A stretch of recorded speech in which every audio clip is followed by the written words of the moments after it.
Well, President Obama going from commander-in-chief to campaigner-in-chief ahead of November's midterm elections. Mr. Obama joining Senator Barbara Boxer at a fundraiser last night in California. But is he really helping or hurting his fellow Democrats with his support? Brad Blakeman is a former deputy assistant of President George W. Bush, and Bernard Whitman is a former pollster for President Bill Clinton. All right, Bernard, so we see the president going out. You know, here we are in April, but he's already going out there and campaigning for some embattled Democrats, including Barbara Boxer. You know, does it help? Because we've seen the president get some mixed results in the past when he takes to the campaign trail. I think he's going to help a lot in some states and not so much in others. We're beginning to see significant signs of recovery. The economy is starting to expand. Businesses are beginning to hire. The Dow is up above 11,000. And I don't think these Democrats would be having him appear at these fundraisers if they didn't think that he was a tremendous asset.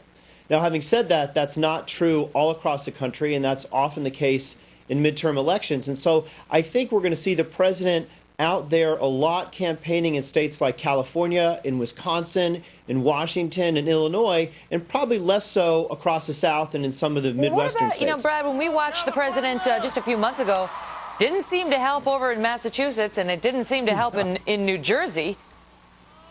Look, there are two ways presidents help, Megan.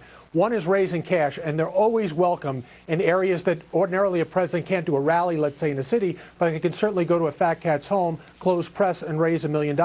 That's where this president is going to be most helpful to Democrats because he's wildly popular with the base. Where you're not going to see Barack Obama as much is in big rallies. You would think that that's exactly the venue where he should be because that's where he seems to in shine. The presidential.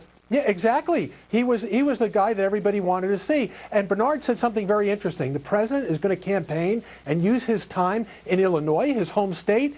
It shows how vulnerable the Democrats are when the president has to take time to campaign in his own state for his own seat. What about that, Bernard? Does that make you a little uncomfortable to see Barbara Boxer fighting for her political life in the liberal state of California? I mean, I guess there are parts of it, of course, that are purple, but Barbara Boxer, a lot of people did not believe that she'd ever have to worry about her reelection. Look, we've gone through an extraordinary tough time in the last 18 months, so it doesn't surprise me that incumbents everywhere are in trouble. But I think Barbara Boxer in California, don't skirt past my question. Answer that one. I'm not surprised. This is an anti-incumbency cycle, and I think that incumbents across the country, even in liberal California, which, by the way, has had a string of Republican governors, so clearly not that liberal. Look, the truth is that we are coming off a string of great successes in the past couple weeks. We passed health care reform.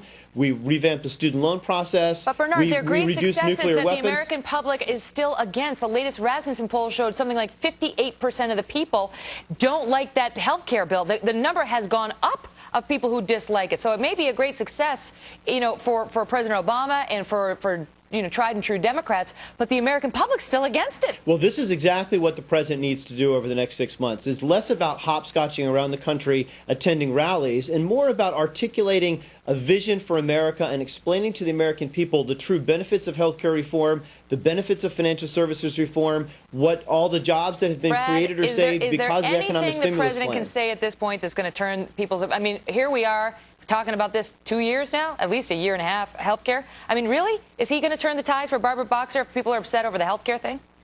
He is not, and here's the reason. The Democrats created a crisis on health care when there was no crisis. The real crisis was on the economy. The worst recession since the Great Depression. Unemployment is still at 10%.